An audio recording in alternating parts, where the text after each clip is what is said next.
Effect ന്യൂസിലേക്ക് ഏവർക്കും സ്വാഗതം. പിണറായി സർക്കാർ അധികാരത്തിൽ വന്നതിന് ശേഷം 2016 മുതൽ 2023 വരെ കേന്ദ്ര ഗവൺമെന്റ് നാഷണൽ ഹെൽത്ത് മിഷൻ വഴി 5556 കോടി രൂപ ഈ ഗവൺമെന്റിലേക്ക് അനുവദിച്ചിട്ടുണ്ട്. ഇത് വകുപ്പ് മന്ത്രി തന്നെ ലോക്സഭയിൽ വ്യക്തമാക്കിയതാണ്. ഇതിൽ നിന്ന് ആലപ്പുഴ ജില്ലയ്ക്ക് മാത്രം 230 കോടി രൂപയിലധികം നൽകിയിട്ടുണ്ട്. കേന്ദ്ര സർക്കാർ ഈ പണം ലഭ്യമാക്കിയിട്ടുള്ളത് ഇൻഫ്രാസ്ട്രക്ചർ ഡെവലപ്മെന്റ്, മനുഷ്യ വിഭവമൊരുക്കൽ എന്നീ കാര്യങ്ങൾക്ക് വേണ്ടിയിട്ടാണ്. ഉദാഹരണത്തിന് ആവശ്യത്തിന് ഡോക്ടർമാർ, ആവശ്യത്തിന് നഴ്സസ്, അറ്റൻഡന്റ്മാർ തുടങ്ങി ഒരു ആശുപത്രിയുടെ നിലനിൽപ്പിനാവശ്യമായിട്ടുള്ള സാഹചര്യങ്ങൾ ഒരുക്കാൻ വേണ്ടിയാണ് ഇത്രയും പണം കേന്ദ്ര ഗവൺമെന്റ് നൽകിയിട്ടുള്ളത്. എന്നാൽ ഇന്ന് ആശുപത്രികൾ മനുഷ്യരുടെ ജീവൻ രക്ഷാ കേന്ദ്രങ്ങൾ ആകേണ്ടതിനു പകരം ആശുപത്രി, ചില ഡോക്ടർമാർ ആശുപത്രികളിൽ ആരാച്ചാർമാരെ പോലെ പ്രവർത്തിക്കുകയാണ്. നമുക്കറിയാം, കഴിഞ്ഞ ദിവസം ഹരിപ്പാട് മരണമടഞ്ഞിട്ടുള്ള മജീദും അതുപോലെ തന്നെ ശ്രീമാൻ രാമചന്ദ്രനും ചികിത്സ ലഭിക്കാതെ തിരുവനന്തപുരത്ത് മെഡിക്കൽ കോളേജിൽ മരണമടഞ്ഞിട്ടുള്ള വേണുവും ഏറ്റവും അവസാനം കോഴിക്കോടിലെ സ്വന്തം ജോലി ചെയ്യാൻ നിർവാഹമില്ലാതെ എൻ്റെ ജീവിതം നഷ്ടപ്പെടലിന്റെ അവസ്ഥയിലാണ് എന്ന് വേദനിച്ചുകൊണ്ട് നമ്മുടെ മുന്നിൽ സമരരംഗത്ത് വന്ന, ശരീരത്തിൽ കത്രിക വെച്ച് അതിന്റെ ദുരന്തം അനുഭവിച്ച ഹർഷീനയും, ഏറ്റവും അവസാനം ആലപ്പുഴയിൽ നമ്മൾ കണ്ടിട്ടുള്ള നമ്മുടെ ഉഷ ജോസഫും ഉൾപ്പെടെ ഈ സർക്കാരിൻ്റെ ആശുപത്രികളിലെ സർജറികളിലെ കെടുകാര്യസ്ഥത അനുഭവിച്ചിട്ടുള്ള മനുഷ്യരാണ്. അപ്പൊ എന്താണ് ഗവൺമെന്റ് ആശുപത്രികൾ ഇത്തരമൊരു സാഹചര്യത്തിലൂടെ കേരളത്തിൽ മുന്നോട്ട് പോകുന്നത് എന്ന് ഈ പൊതുസമൂഹത്തോട് ഉത്തരം പറയാൻ ബാധ്യതപ്പെട്ട വ്യക്തി ആരോഗ്യവകുപ്പ് മന്ത്രി മാത്രമല്ല, കേരളത്തിന്റെ മുഖ്യമന്ത്രി പിണറായി വിജയൻ കൂടിയാണ്. വലിയ സമരം ഇപ്പോൾ കേരളത്തിൽ നടക്കുകയാണ്. സർക്കാർ ആശുപത്രികളിലെ ഡോക്ടർമാർ ഉൾപ്പെടെ വലിയ സമരരംഗത്ത് നിൽക്കുമ്പോൾ അവർ കേരളത്തിന്റെ മുഖ്യമന്ത്രിയെ കാണണം എന്നാവശ്യപ്പെട്ടു. മുഖ്യമന്ത്രി പറഞ്ഞു മുഖ്യമന്ത്രിക്ക് സമയമില്ല. മുഖ്യമന്ത്രി സർക്കാർ ആശുപത്രികളിലെ ഡോക്ടർമാർ നടത്തുന്ന സമരത്തിൽ അവരുടെ കാര്യങ്ങൾ കേൾക്കാൻ സമയം കൊടുത്തില്ലെങ്കിൽ ആർക്കാണ് അതിന്റെ നഷ്ടം? അതിന് നഷ്ടം എന്ന് പറയുന്നത് കേരളത്തിലെ പാവപ്പെട്ട രോഗികളുടെ, മേജർ സർജറികൾ നിശ്ചയിച്ചിട്ടുള്ള രോഗികളുടെ ജീവനാണ് നഷ്ടപ്പെടുന്നത്. ആ നഷ്ടം നമുക്കാണ്. അപ്പൊ കേരളത്തിൽ പാവപ്പെട്ടവരുടെ, രോഗികളുടെ മേജർ ശസ്ത്രക്രിയകൾ മുടങ്ങി, ആവശ്യമായിട്ടുള്ള OP സൗകര്യങ്ങളെല്ലാം മുടങ്ങി. അപ്പൊ സർക്കാർ മേഖല സ്തംഭനാവസ്ഥയിൽ നിൽക്കുമ്പോഴും ഇവിടത്തെ ഈ ഡോക്ടർമാരുടെ സമരം എന്താണ് എന്ന് കേൾക്കാൻ തയ്യാറാകാതെ കേരളത്തിന്റെ സർക്കാർ മേഖലയെ അധപ്പതിപ്പിച്ചുകൊണ്ടിരിക്കുന്നതിന്റെ ഉത്തരവാദി എന്ന് പറയുന്നത് കേരളത്തിന്റെ ഭരണകൂടത്തിന്റെ തലവനായിട്ടുള്ള ശ്രീമാൻ പിണറായി വിജയനാണ്. കേരളത്തിൽ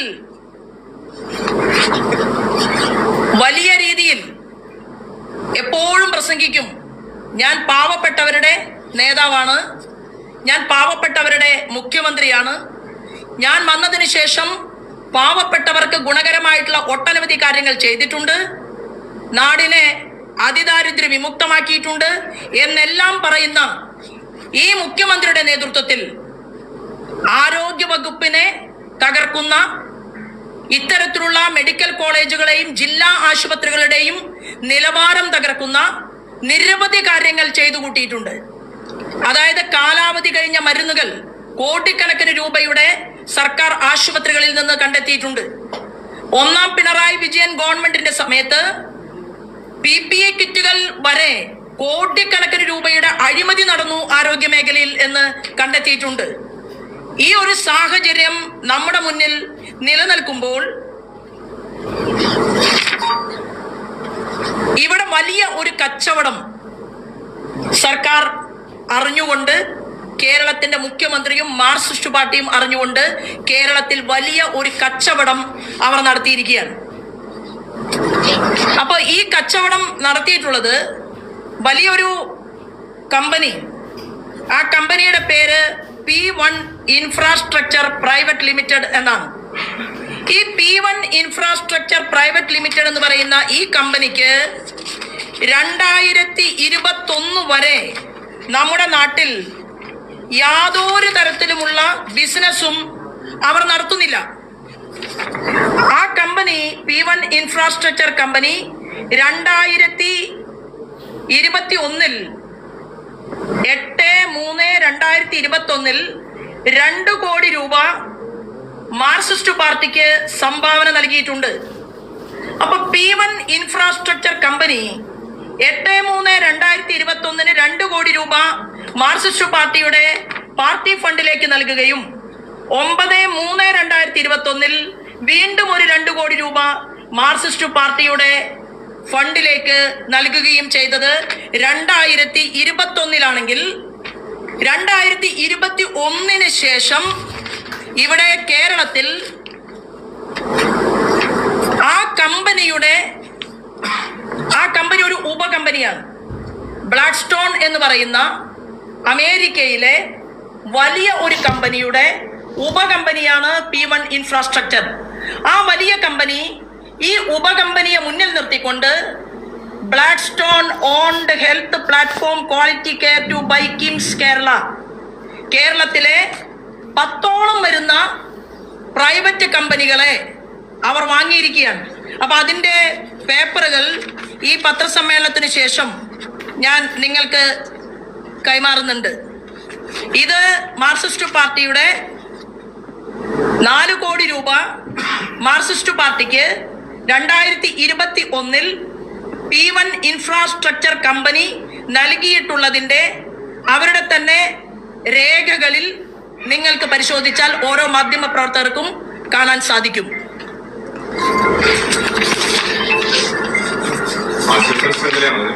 ഇത് വലിയ ഒരു ആശുപത്രി ശൃംഖലയാണ്. ഇത് ഏറ്റവും പാവപ്പെട്ടവരുടെ ജീവിതം വിറ്റുകൊണ്ടാണ് ഈ കമ്പനിക്ക് കേരളത്തിൽ പടർന്ന് പന്തലിക്കാനുള്ള സാഹചര്യം മാർക്സിസ്റ്റ് പാർട്ടിയുടെ നേതൃത്വത്തിൽ ഒരുക്കി കൊടുത്തിട്ടുള്ളത്. ഈ 2021 ശേഷം നമുക്ക് നോക്കിയാൽ കാണാൻ സാധിക്കും, നമ്മുടെ സർക്കാർ മെഡിക്കൽ കോളേജുകൾ കേന്ദ്രീകരിച്ചുകൊണ്ട് ഒരു വർഷം 13 ലക്ഷത്തോളം മേജർ രോഗബാധിതർ ഉൾപ്പെടെയുള്ളവർക്ക് അഡ്മിഷൻ കിട്ടിയിരുന്നു എങ്കിൽ അത് പിന്നീട് നമുക്ക് കാണാൻ സാധിക്കുന്നത് 7.5 ലക്ഷമായിട്ട് ഇൻ പേഷ്യന്റ് അഡ്മിഷൻ കേരളത്തിന്റെ ആരോഗ്യ മേഖലയിൽ കുറഞ്ഞുപോയി എന്നുള്ളതാണ്. അതായത് ഏതാണ്ട് 13 ലക്ഷത്തിനും 15 ലക്ഷത്തിനും വരുന്ന ആളുകൾ ഇൻ പേഷ്യൻസ് ആയിട്ട് നമ്മുടെ സർക്കാർ ആശുപത്രികളിൽ അഭയം തേടിയിരുന്നപ്പോൾ ഈ കമ്പനിയുമായിട്ട് കരാറുണ്ടാക്കുകയും ഈ കമ്പനി സ്വകാര്യ മേഖലയിലെ ചെയിൻ ഓഫ് കിംസിന്റെയും ആസ്റ്ററിന്റെയും മുഴുവൻ സ്ഥാപനങ്ങളെയും വാങ്ങുകയും ചെയ്തതിനു ശേഷം നമുക്ക് കാണാൻ സാധിക്കുന്നത് 7.5 ലക്ഷമായിട്ട് ആ രോഗികളുടെ അഡ്മിഷൻ നമ്മുടെ ആരോഗ്യ മേഖലയിൽ കുറഞ്ഞു എന്നുള്ളതാണ്. 1.3 ലക്ഷം വരുന്ന മേജർ സർജറികൾ നമ്മുടെ നാട്ടിൽ നടന്നിരുന്നുവെങ്കിൽ ഈ കച്ചവടം നടന്നതിന് ശേഷം അത് 89,000 മേജർ സർജറികൾ മാത്രമായി കേരളത്തിലെ മെഡിക്കൽ കോളേജുകൾ മാറി എന്നുള്ളതാണ്. ഈ യാഥാർത്ഥ്യം മനസ്സിലാക്കിക്കൊണ്ടാണ് മാർക്സിസ്റ്റ് പാർട്ടിയുടെ നേതാക്കന്മാർ ഒരാൾ പോലും ചികിത്സ തേടി കേരളത്തിന്റെ പൊതുമേഖല ആരോഗ്യ മേഖലയെ സമീപിക്കാത്തത്. അവരെല്ലാം തന്നെ കേരളത്തിന്റെ പുറത്ത് അല്ലെങ്കിൽ ഇന്ത്യയുടെ പുറത്ത് എന്നുള്ള രീതിയിൽ ചികിത്സ തേടിക്കൊണ്ട് മുന്നോട്ട് പോകുന്ന ഒരു കാഴ്ചയാണ് നമ്മൾ ഓരോരുത്തരുടെയും മുന്നിൽ നിലകൊള്ളുന്നത്. അപ്പോൾ ഈ പാർട്ടി എപ്പോഴും പറയുന്നത് ഞങ്ങൾ സാമ്രാജ്യത്വ മുതലാളിത്വത്തിനെതിരാണ്, ഞങ്ങൾ ഇവിടുത്തെ പാവപ്പെട്ട തൊഴിലാളികൾക്ക് വേണ്ടിയിട്ടാണ് പ്രവർത്തിക്കുന്നത്. അപ്പൊ പാവപ്പെട്ട തൊഴിലാളികൾക്ക് വേണ്ടി പ്രവർത്തിക്കുന്ന ഒരു പാർട്ടി 4 കോടി രൂപയോളം അവരുടെ പാർട്ടി ഫണ്ടിലേക്ക് വാങ്ങിക്കൊണ്ട് ഒരു അമേരിക്കൻ സാമ്രാജ്യത്വ കമ്പനിയെ കേരളത്തിലേക്ക് കൈപ്പിടിച്ചു കൊണ്ടുവന്ന് ഇവിടത്തെ തിരുവനന്തപുരം, കൊല്ലം, അവർ വാങ്ങിയിട്ടുള്ള ആശുപത്രികൾ തിരുവനന്തപുരം, കൊല്ലം, കോട്ടയം, എറണാകുളം, മലപ്പുറം, പാലക്കാട്, കോഴിക്കോട്, കണ്ണൂർ ഈ ജില്ലകളിൽ വ്യാപിച്ചു കിടക്കുന്ന സ്വകാര്യ ആശുപത്രികൾ കേരളത്തിൽ യാതൊരു ബിസിനസ്സും ഇല്ലാത്ത ഈ P1 ഇൻഫ്രാസ്ട്രക്ചർ കമ്പനി വാങ്ങിക്കൂട്ടിയിരിക്കുകയാണ്. ഇതിനർത്ഥം കേരളത്തിന്റെ മുഖ്യമന്ത്രി സാധാരണക്കാരനോട് നീതി പുലർത്താതെ, ആരോഗ്യ മേഖലയോട് നീതി പുലർത്താതെ ഇത്തരത്തിലുള്ള വലിയ ഒരു സാഹചര്യം പാവപ്പെട്ടവനെതിരായി കേരളത്തിന്റെ മണ്ണിൽ ക്രിയേറ്റ് ചെയ്യപ്പെട്ടു എന്നുള്ളത് കൊണ്ട് തന്നെയാണ് നമ്മുടെ ഏറ്റവും അവസാനം ശ്രീമതി ഉഷ ജോസഫിനും ഈ ദുരിതക്കയത്തിൽ എത്തേണ്ട ഒരു സാഹചര്യം ഉണ്ടായത്. ഇന്നലെ അമൃത ഹോസ്പിറ്റലിൽ ശ്രീമതി ഉഷ ജോസഫിനെ കാണാൻ വേണ്ടിയിട്ട് ഞാൻ അവിടെ ചെല്ലുമ്പോൾ എനിക്ക് മനസ്സിലാക്കാൻ സാധിച്ചത്, അവര് പറഞ്ഞു ചെറിയ ഒരു കൂലി ലഭ്യമായാലും ഒരു ചെറിയ വേതനത്തിന് ഞാൻ ഏതൊരു പണിക്കും, അതായത് വീട്ടുജോലി ഉൾപ്പെടെ ചെയ്ത് കഷ്ടപ്പെട്ട് കുടുംബം പുലർത്തി മക്കളെ നോക്കി മകനെ നോക്കി മുന്നോട്ട് വന്ന ആ അമ്മ പറഞ്ഞത്, എൻ്റെ മകന് കിട്ടുന്ന ശമ്പളം കൊണ്ട് വീട്ടിലെ നിത്യനിദാന ചിലവ് തികയാത്തത് കൊണ്ടാണ് കഴിഞ്ഞ, അതായത് വളരെയധികം അവരവരുടെ വ്യക്തിപരമായിട്ടുള്ള വേദനകളെ വിശദീകരിച്ചു. ഞാനത് മാധ്യമപ്രവർത്തകരുടെ മുന്നിൽ ഇനി ആവർത്തിക്കണം എന്ന് ആഗ്രഹിക്കുന്നില്ല.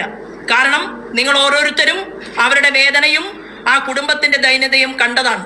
അവര് അമൃത ഹോസ്പിറ്റലിൽ ഇന്ന് ശസ്ത്രക്രിയക്ക് വിധേയയാവുകയാണ്.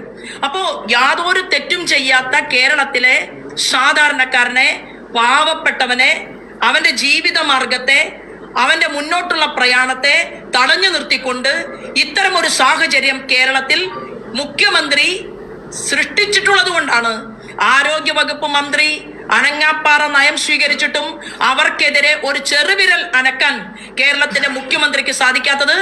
ഈ ജനങ്ങളോട് പ്രതിബദ്ധതയുണ്ടായിരുന്നുവെങ്കിൽ വീണ രാജിവെച്ച് എന്നോ ഒഴിയേണ്ടതായിരുന്നു. ആലപ്പുഴ വണ്ടാനം മെഡിക്കൽ കോളേജിൽ 2 സ്ത്രീകൾ അവരുടെ പ്രസവാവസ്ഥയിലാണ് മരണപ്പെട്ടത്. അത് മാസങ്ങൾക്ക് മുൻപായിരുന്നു. ഇപ്പൊ 2 പേർ മരണമടഞ്ഞു കഴിഞ്ഞിട്ടും ഹരിപ്പാട് ഡയാലിസിസിന് വേണ്ടി പോയി ഡയാലിസിസ് ചെയ്യുന്നതിനിടയിൽ തന്നെ ഓട്ടോറിക്ഷ ഓടിച്ചുകൊണ്ട് ഉപജീവന മാർഗം തേടിയിരുന്ന ആളായിരുന്നു മിസ്റ്റർ മജീദ്. ആ മജീദും ഹരിപ്പാടിലെ ആശുപത്രിയിലെ വൈകല്യം കൊണ്ട്, ഡയാലിസിസിന്റെ പിഴവ് കൊണ്ട്, ആ ഹരിപ്പാടിൽ അദ്ദേഹത്തിന് നീതി കിട്ടാതെ രോഗം അത്രയും മാരകമായ ഒരു അവസ്ഥയിലേക്ക് എത്തിച്ചേർന്നതിന് ശേഷം വണ്ടാനം മെഡിക്കൽ കോളേജിൽ എത്തിയപ്പോൾ മെഡിക്കൽ കോളേജിലെ അധികൃതർ ചോദിച്ചത്, നിങ്ങളുടെ കയ്യിൽ കാർഡുണ്ടോ? കാർഡ് ഇല്ലെങ്കിൽ ഉടൻ അഡ്മിറ്റ് ചെയ്യാൻ സാധിക്കില്ല എന്നാണ്. ഇത് തന്നെയാണ് മജീദിന്റെ കുടുംബത്തോടും പറഞ്ഞത്. അപ്പോ ഡയാലിസിസിന്റെ പിഴവ് മൂലം, ആ ആശുപത്രിയുടെ പിഴവ് മൂലം വലിയൊരു ആശുപത്രി എന്ന് പറഞ്ഞ ആലപ്പുഴ വണ്ടാനം മെഡിക്കൽ കോളേജിൽ ചെല്ലുമ്പോൾ അവിടെയും ആ മനുഷ്യരോട് നീതി പുലർത്താൻ സാധിക്കുന്നില്ല, അവർക്ക് ആവശ്യമായിട്ടുള്ള ചികിത്സ കൊടുക്കുന്നില്ല, അവർ അറ്റൻഡ് ചെയ്യാൻ ആളുകളില്ല എന്നുള്ള ഒരു സാഹചര്യം കേരളത്തിന്റെ മണ്ണിൽ തുടരുകയാണ്.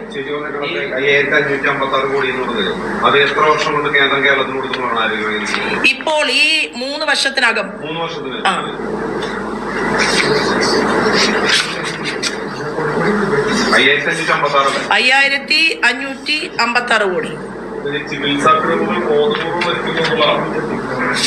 അതായത് ചികിത്സാ പിഴവുകൾ എന്തുകൊണ്ട് വരുന്നു എന്നതിനെ കുറിച്ചാണ് ഒരു മുഖ്യമന്ത്രി ആരോഗ്യ വകുപ്പ് മന്ത്രിയോട് ചോദിക്കേണ്ടത് ആണല്ലോ. അതായത് ഒരു ഗതിയും പരഗതിയും ഇല്ലാത്ത മനുഷ്യർ, ജീവിക്കാൻ ഒരു മാർഗവുമില്ലാത്ത വ്യക്തികൾ, അവരവരുടെ സർജറിക്ക് വേണ്ടി ആശുപത്രിയിൽ ചെല്ലുമ്പോൾ അവരുടെ ജീവൻ രക്ഷപ്പെടുത്തി കൊടുക്കേണ്ടതിന് പകരം അവർ മരണമടയുകയാണെങ്കിൽ സ്വാഭാവികമായിട്ടുള്ള ഒരു ബോധം മനുഷ്യരുടെ മനസ്സിലേക്ക് കുത്തിവെക്കുകയാണ്. നിങ്ങൾ മെഡിക്കൽ കോളേജിൽ പോയാൽ, നിങ്ങൾ മെഡിക്കൽ കോളേജിൽ ഒരു സർജറിക്ക് വിധേയനായാൽ നിങ്ങൾ തിരിച്ചു വരുമോ എന്ന് ഉറപ്പില്ല എന്നുള്ള സൂചനയാണ് കേരളത്തിന്റെ മുഖ്യമന്ത്രി ഈ കേരളത്തിലെ മെഡിക്കൽ കോളേജുകളിലൂടെ നൽകുന്നത്. വേണു എന്താണ് നമ്മുടെ മുന്നിൽ ഓർമ്മപ്പെടുത്തുന്നത്? അതികഠിനമായിട്ട് രോഗം ബാധിച്ചുകൊണ്ട് ചെന്ന് അവിടുത്തെ സാഹചര്യക്കുറവ് മൂലം വേണു മരിക്കുകയാണ്. അദ്ദേഹത്തിന്റെ വേദന നിറഞ്ഞ വാക്കുകളാണ് ഞാനും നിങ്ങളും പുറം ലോകം കേട്ടത്. അപ്പൊ ഇന്ന് വീട്, ഒരു 5 സെന്റ് വീടുള്ളവനാണെങ്കിലും ഒരു വലിയ അസുഖം വന്നു കഴിഞ്ഞാൽ വീട് വിറ്റ് പ്രൈവറ്റ് ആശുപത്രിയിൽ പോയി ചികിത്സിക്കണം, നിങ്ങൾക്ക് ജീവിതം കിട്ടണമെങ്കിൽ എന്നുള്ള ഒരു തോന്നൽ മനുഷ്യരുടെ ഉപബോധ മനസ്സിലേക്ക് തന്ത്രപൂർവം എത്തിച്ചു കൊടുക്കുകയാണ് കേരളത്തിന്റെ ആരോഗ്യവകുപ്പ്. ആർക്കും ധൈര്യമില്ല. കാരണം ഓപ്പറേഷന് പോകുന്ന ആളുടെ സർജറി കഴിഞ്ഞാൽ സർജറിക്ക് ഉപയോഗിച്ച വസ്തുക്കൾ തുന്നിക്കെട്ടി കൊടുക്കുക, കുപ്പിച്ചില്ല് കയ്യിൽ നിന്നും നീക്കം ചെയ്യാൻ വേണ്ടി ഒരു സാധാരണക്കാരൻ ആശുപത്രിയെ സമീപിക്കുമ്പോൾ കുപ്പിച്ചില്ല് കൈക്കുള്ളിൽ വെച്ചുകൊണ്ട് തന്നെ തുന്നിക്കെട്ടി കൊടുക്കുക. നമ്മുടെ തൊട്ടടുത്തുള്ള ഒരു പെൺകുട്ടി അവളുടെ ചികിത്സയ്ക്ക് വേണ്ടി പോയി അവസാനം കൈ പഴുത്ത് കൈ മുറിച്ചു മാറ്റേണ്ട ഒരു സാഹചര്യം കേരളത്തിന്റെ മണ്ണിൽ ഉണ്ടാവുക. അപ്പൊ എന്ത് ബോധമാണ്, എന്ത് സൂചനയാണ് കേരളത്തിന്റെ ആരോഗ്യ വകുപ്പ് ഇവിടുത്തെ സാധാരണക്കാരന് അവരുടെ മനസ്സിലേക്ക് എത്തിച്ചു കൊടുക്കുന്നത്? ഇത് വർദ്ധിക്കുമ്പോൾ, ഈ ചിന്ത വർദ്ധിക്കുമ്പോൾ 5 സെന്റ് സ്ഥലം വിറ്റാലും വേണ്ടില്ല, എനിക്ക് എൻ്റെ അച്ഛനെ രക്ഷിക്കണം അല്ലെങ്കിൽ എനിക്ക് എൻ്റെ അമ്മയെ രക്ഷിക്കണം എന്നുള്ള തോന്നൽ ആശുപത്രിയിലേക്ക് പോകുന്ന സാധാരണക്കാരന്റെ മനസ്സിൽ സൃഷ്ടിക്കപ്പെടുമ്പോൾ എന്തുകൊണ്ടാണ് അടിയന്തര നടപടികൾ സ്വീകരിക്കാത്തത്? എന്നെങ്കിലും കേരളത്തിന്റെ ചരിത്രത്തിൽ ഒരു വകുപ്പ് മന്ത്രിയുടെ ഭാഗത്തു നിന്ന് ഇത്ര കണ്ട് വിട്ടുവീഴ്ചയുണ്ടായിട്ടും ആ മന്ത്രിയെ തന്നെ ആരോഗ്യ വകുപ്പിന്റെ ചുമതലയിൽ ഇരുത്തിക്കൊണ്ട് മുഖ്യമന്ത്രി മുന്നോട്ട് പോകുന്നതിന്റെ കാരണം എന്താണ്? എന്തുകൊണ്ടാണ് ശ്രീമതി വീണ ഇത്ര ധൈര്യത്തോടുകൂടി കേരളത്തിന്റെ പൊതുസമൂഹത്തിന്റെ മുന്നിൽ അഹന്തയോടുകൂടി സംസാരിക്കുന്നത്? എന്താ അതിന്റെ കാരണം? കോട്ടയം മെഡിക്കൽ കോളേജിൽ മകളുടെ കൂടെ കൂട്ടിരിക്കാൻ പോയ അമ്മ കെട്ടിടം തകർന്ന് വീണ് മരിച്ചു. ആ കെട്ടിടം തകർന്ന് വീണ് മരിക്കുമ്പോഴും, ആശുപത്രിയിലെ ഗർഭിണികൾ മരണപ്പെടുമ്പോഴും, പിഞ്ചു കുഞ്ഞുങ്ങൾ മരിക്കുമ്പോഴും, സർജറി ചെയ്ത ആളുകളുടെ ജീവൻ നഷ്ടപ്പെടുമ്പോഴും ഇത്ര ധൈര്യത്തോടുകൂടി എന്തുകൊണ്ടാണ് ആരോഗ്യ വകുപ്പ് മന്ത്രി മുന്നോട്ട് പോകുന്നത്? മന്ത്രിമാർ ഉള്ളിൽ ചിരിക്കുകയാണ്. അവർക്കെല്ലാം കാര്യമറിയാം. മാർക്സിസ്റ്റ് പാർട്ടി കേരളത്തിൽ പരിശ്രമിക്കുന്നത് ഇവിടത്തെ സാധാരണക്കാരനെ രക്ഷിക്കാൻ വേണ്ടിയിട്ടല്ലെന്നും ഈ പാർട്ടിയുടെ നേതൃത്വവും ഈ പാർട്ടിയിലെ ഏറ്റവും പ്രധാനിയായിട്ടുള്ള പിണറായി വിജയനും ഈ അമേരിക്കൻ ലോബിയുമായിട്ട് സഖ്യം ചെയ്തിട്ടുണ്ട് എന്നുള്ളതും ഇവിടത്തെ എല്ലാ മന്ത്രിമാർക്കും മനസ്സിലായിട്ടുണ്ട്. അപ്പൊ എങ്ങനെയാണ് തെറ്റ് ചെയ്യുന്ന ഒരു മന്ത്രിയെ ഈ മന്ത്രിസഭയിൽ നിന്ന് പുറത്താക്കാൻ സാധിക്കുക? ഭാരതീയ ജനതാ പാർട്ടി ആവശ്യപ്പെടുന്നത് ആരോഗ്യ മേഖലയിലെ ഈ തെറ്റുകളെ കുറിച്ച് അടിയന്തരമായി പരിശോധന നടത്താൻ ഒരു ജുഡീഷ്യൽ എൻക്വയറിക്ക് ഗവൺമെന്റ് തയ്യാറാകണം എന്നുള്ളതാണ്. എന്താണ് നമ്മുടെ മെഡിക്കൽ കോളേജുകളിൽ നടക്കുന്നത്? എന്താണ് അവിടുത്തെ സാഹചര്യം? എന്തുകൊണ്ടാണ് ഇങ്ങനെ നിരന്തരം പാവപ്പെട്ട മനുഷ്യർ മരിച്ചു വീഴുന്നത്? അതിനെക്കുറിച്ച് ഒരു ജുഡീഷ്യൽ എൻക്വയറിക്ക് തയ്യാറാകണം എന്ന് ഭാരതീയ ജനതാ പാർട്ടി ആവശ്യപ്പെടുകയാണ്.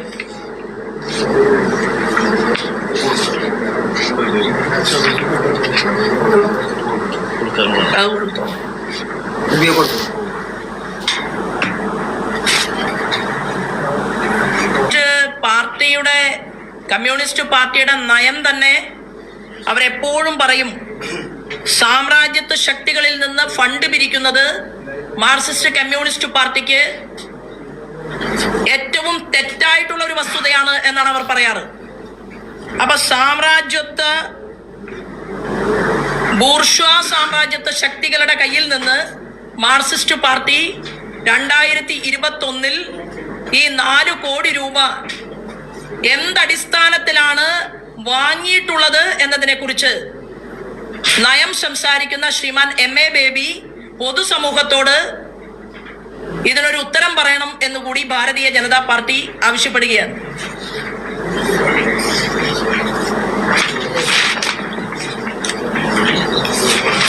കഴിഞ്ഞ 5000 കോടി രൂപയിൽ ഗവൺമെന്റിന്റെ ഭാഗത്തു നിന്ന് കിട്ടിയിട്ടും ഇങ്ങനെ മനുഷ്യർ കേരളത്തിൽ പിടഞ്ഞു വീണ് മരിക്കുകയാണെങ്കിൽ അതുമായി ബന്ധപ്പെട്ടുകൊണ്ട് കേന്ദ്ര ആരോഗ്യ വകുപ്പ് മന്ത്രിക്ക് ഭാരതീയ ജനതാ പാർട്ടിയുടെ ഭാഗത്തു നിന്ന് ഒരു പരാതി ഇന്നലെ സമർപ്പിച്ചിട്ടുണ്ട്. തീർച്ചയായിട്ടും ഇതുമായി ബന്ധപ്പെട്ടുകൊണ്ടുള്ള ഒരു അന്വേഷണം കേന്ദ്ര ഗവൺമെന്റിന്റെ ഭാഗത്തു നിന്നുള്ള ഒരു നിരീക്ഷണം ഉണ്ടാകും എന്നും ഞങ്ങൾ കരുതുകയാണ്.